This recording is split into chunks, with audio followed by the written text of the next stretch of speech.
आखिर अशोक गहलोत की जादूगरी क्यों सीखना चाहते हैं गजेंद्र सिंह शेखावत?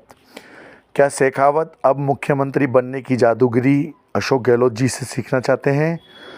जोधपुर के सांसद और केंद्रीय मंत्री गजेंद्र सिंह शेखावत ने कहा है कि वे पूर्व मुख्यमंत्री अशोक गहलोत से मुलाकात कर उनकी राजनीतिक जादूगरी सीखना चाहते हैं। शेखावत ने ये बात तब कही जब उन्होंने गहलोत के विरुद्ध दिल्ली की अदालत में मानहानि का मुकदमा कर रखा है।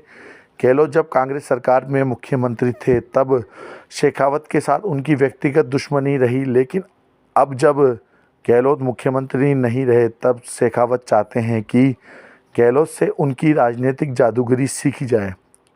ऐसे में सवाल उठता है कि शेखावत गहलोत की जादूगरी क्यों सीखना चाहते हैं।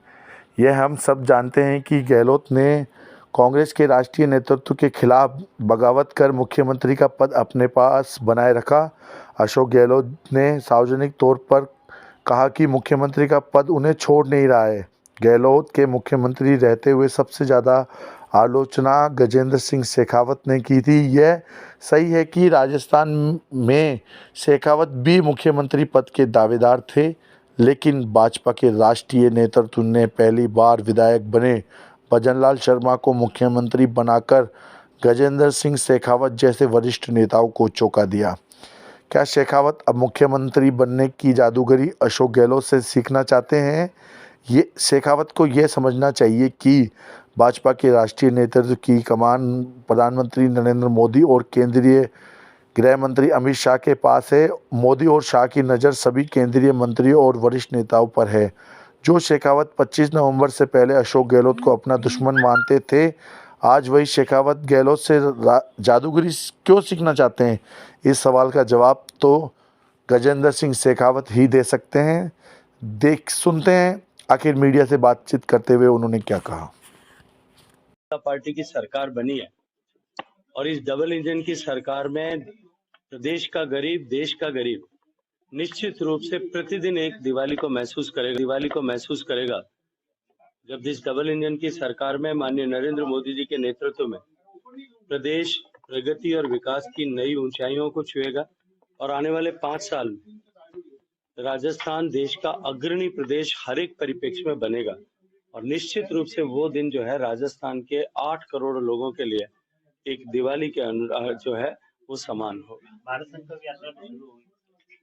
ये विकसित भारत संकल्प यात्रा माननीय प्रधानमंत्री नरेंद्र मोदी जी ने 2014 में प्रधानमंत्री बनने के बाद में जो संकल्प देश के सामने व्यक्त किया था कि मैं सामान्य मानवी के जीवन में परिवर्तन लाने के लिए काम करूंगा और मेरी सरकार उसके लिए समर्पित रहेगी। आज देश में करोड़ों गरीबों के जीवन में परिवर्तन लाने में देश की सरकार के प्रयास कामयाब हुए हैं। 13.5 करोड़ से ज्यादा गरीब लोग गरीबी की रेखा से बाहर निकले और आजादी के 75 साल पूरे होने के बाद माननीय प्रधानमंत्री जी के आह्वान पर देश संकल्पबद्ध हुआ है कि हम सब मिलकर के आने वाले 25 साल में जब देश आजादी का शताब्दी वर्ष मनाएगा तब तक हम देश को विकसित भारत बनाएंगे, समृद्ध, संपन्न, शक्तिशाली देश बनाएंगे और उस दिशा में आज भारत तेजी के साथ में आगे बढ़ रहा है। लेकिन विकसित भारत बनाने का यह आंदोलन जन जन का आंदोलन बने। देश का प्रत्येक नागरिक इसमें अपनी भूमिका को समझ करके उसके साथ में जुड़े और विकसित भारत बनाने के सपने को पूरा करने के लिए संकल्पबद्ध हो और 140 करोड़ लोग इसके साथ जुड़े। इस लक्ष्य को लेकर के इस यात्रा में इस चेतना को जागृत करने की दिशा में देश भर में ये काम प्रारंभ हुआ है। देश की 2.5 लाख पंचायतों तक यात्रा आगामी 26 जनवरी तक जाएगी, जहां एक तरफ लोगों में इस भाव का जागरण करना, माननीय प्रधानमंत्री जी का ये संकल्प कि जो भी योजना बनाएंगे उस योजना को 100% पात्र लोगों तक पहुंचे, हकदार लोगों तक पहुंचे, इसको सुनिश्चित करेंगे। लास्ट माइल कनेक्टिविटी में जो कुछ भी गैप, न्यूनता कहीं रह गई उसको चिन्हित करके सरकार उनके द्वार पर जाकर के गांव में और उसका सूचीबद्ध करके पंजीकरण करके शेष रह गए लोगों के घर तक भी वो लाभ पहुंचे, इसको सुनिश्चित करेगी। अत्यंत महत्वपूर्ण कार्यक्रम माननीय प्रधानमंत्री जी के नेतृत्व में प्रारंभ हुआ है। राजस्थान में भी राजस्थान के माननीय मुख्यमंत्री आदरणीय भजनलाल जी की उपस्थिति में यह कार्यक्रम प्रारंभ हुआ है। मैं ये मानता हूं कि राजस्थान में भी निश्चित रूप से आने वाले 5 साल में भजनलाल जी के नेतृत्व में डबल इंजन की सरकार भारत सरकार की योजनाओं को धरातल पर उतारने में जो कमी पिछले 5 साल तक जानबूझ करके राजनीतिक विद्वेष के कारण चलते की गई थी, उस कमी को पाट करके हम राजस्थान को फिर उन सब योजनाओं के इम्प्लीमेंटेशन में पहले नंबर पर ला करके खड़ा करेंगे। बहुत जल्दी शुरू हो रहा है सर। पूर्व मुख्यमंत्री गहलोत साहब के साथ में क्या पूछेंगे, क्या कुछ बात है? इसका वीडियो वायरल है यार। कोई भी राजस्थान के 3 लोग वो अगर साथ में बैठ करके बात करते हैं, इसमें कुछ अप्रत्याशित है क्या? मैंने तो पहले भी अनेक बार कहा है कि किसी तरह का मनभेद करने की आवश्यकता नहीं है।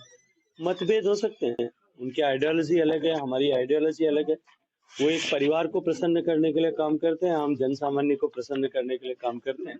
इस आइडियोलॉजी का विभेद हो सकता है, बाकी हम सब लोग एक ही प्रदेश के एक साथ काम करने वाले लोग हैं। मुझे लगता है कि इसमें तो कोई कहीं चर्चा का विषय भी नहीं होना चाहिए। सर, गहलोत साहब ने चाय पे बुलाया, आप चाय के लिए हाँ, मुझे उस दिन उन्होंने कहा था कि अब मैं फ्री हो गया हूँ, आप चाय पर आ जाएं।